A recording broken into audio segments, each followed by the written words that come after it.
निम्नलिखित में से कौन सी नदी घाघरा नदी की सहायक नदी है, बता दीजिए जल्दी से। हम कहेंगे कि भैया कौन सी नदी है और हम उसे किस नाम से जानते हैं, आप कहेंगे भैया सरयू नदी, गोमती नदी, सोन नदी, कोसी नदी, सहायक नदी पूछी गई है। तो आप कहेंगे भैया यहाँ पर घाघरा नदी जो कि सरयू नदी की सहायक नदी है। अब घाघरा नदी का अन्य नाम क्या है, इसे किस अन्य नाम से जाना जाता है, बहुत अच्छा क्वेश्चन आएगा। आप कहेंगे भैया यहाँ पर हमने पूछा है कि इसे कर्णाली नदी के नाम से जाना जाता है। किसके नाम से? कर्णाली नदी के नाम से जाना जाता है। किसके नाम से जाना जाता है? कर्णाली नदी के नाम से हम इसको जानते हैं। ठीक है, हमने ये पढ़ लिया। इसकी उत्पत्ति कहां से हुई है, इसकी उत्पत्ति ये कहां से उत्पन्न हुई है, आप कहेंगे इसका ये उद्गम कहां से हुई है, इसका उद्गम कहां से हुआ है, आप कहेंगे भैया मानसरोवर झील के पास से। मानसरोवर झील, मानसरोवर झील, ठीक है, मानसरोवर झील। तो ये आप लोग लिखिएगा, मानसरोवर झील के पास से इसका उद्गम हुआ है। और ये सारी बातें आप लोग मुझे बताएंगे। मानसरोवर झील है और ये तिब्बत के पास में एक पठार है, तिब्बत का पठार, जहां पर मापचा, आप कहेंगे मापचा चुंगो ग्लेशियर से। कहां से भैया? मानसरोवर झील है तिब्बत के पठार, आप कहेंगे तिब्बत के पठार के निकट, के निकट, किससे? मापचो, आप कहेंगे भैया मापचा, मापचा चुंगो ग्लेशियर, मापचा चुंगो ग्लेशियर से, चुंगो ग्लेशियर से।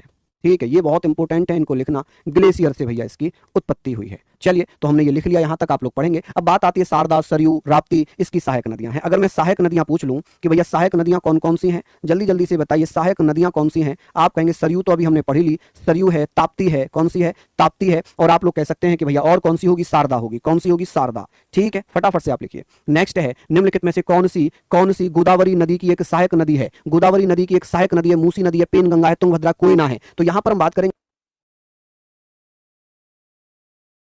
चलिए, हमने बात कर ली। यहां पर आप कहेंगे भैया मूसी तो होगी नहीं, गोदावरी की सहायक नदी मूसी नहीं होगी, तुंगभद्रा नहीं होगी, कोयना नहीं होगी, फिर कौन सी हो जाएगी? पेनगंगा। आप कहेंगे पेनगंगा है जो गोदावरी की सहायक नदी है। अब आप मुझे बताइए दक्षिण की गंगा किसे कहते हैं? दक्षिण की गंगा, दक्षिण की गंगा किसे कहते हैं?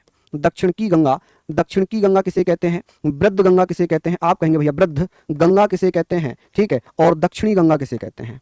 दक्षिणी गंगा किसे कहते हैं? ठीक है, दक्षिण भारत की गंगा वृद्ध गंगा। चलिए बताइए, जल्दी जल्दी से हम लोग यहाँ पर बात करें, कौन कौन भैया बता रहे हैं सही आंसर, आप लोग वहां मुझे बताइए। चलिए, बहुत बढ़िया।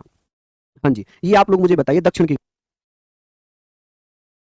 बहुत बढ़िया, यहाँ पर हम सारी चीजों को पढ़ रहे हैं बेहतरीन तरीके से, डिटेल में। अब हाँ, एक बच्चा, हाँ जी, वृद्ध गंगा की नहीं समझ में आया आपने क्या लिखा है। दक्षिण गंगा गोदावरी है। एक बच्चा कह रहा है 29 वालों का एडमिट कार्ड आ गया है, मतलब जिनका पेपर अभी हुआ था उनका फिर से 29 तारीख को पेपर है, फिर से 29 तारीख में उनका क्या है? पेपर है। तो ये सारी बातें हम लोग यहाँ पर लिख रहे हैं। चलिए, बहुत बढ़िया। गोदावरी और कावेरी दोनों नदियों को हम क्या कहेंगे? तो ये सारी चीजें हम लोग बात कर रहे हैं, जल्दी जल्दी से बता दीजिए। चलिए, बहुत शानदार। परेशान मत होइए, बिल्कुल भी परेशान मत होइए यहाँ पर, है ना। यहाँ पर आप लोग बिल्कुल भी परेशान मत होइएगा। दक्षिण भारत की गंगा कह लें या दक्षिण की गंगा कह लें, उसे क्या कहते हैं? कावेरी। ठीक है जी, चलिए, बहुत बढ़िया। हम कहेंगे कावेरी, है ना। और दक्षिण की गंगा कौन होगी? गोदावरी। दक्षिणी गंगा कौन होगी? गोदावरी, गोदावरी। ठीक है, और भैया वृद्ध गंगा किसे कहते हैं? गोदावरी को। किसे कहते हैं? गोदावरी को। ये वाली बातें हम लोगों ने लिख ली। ठीक है,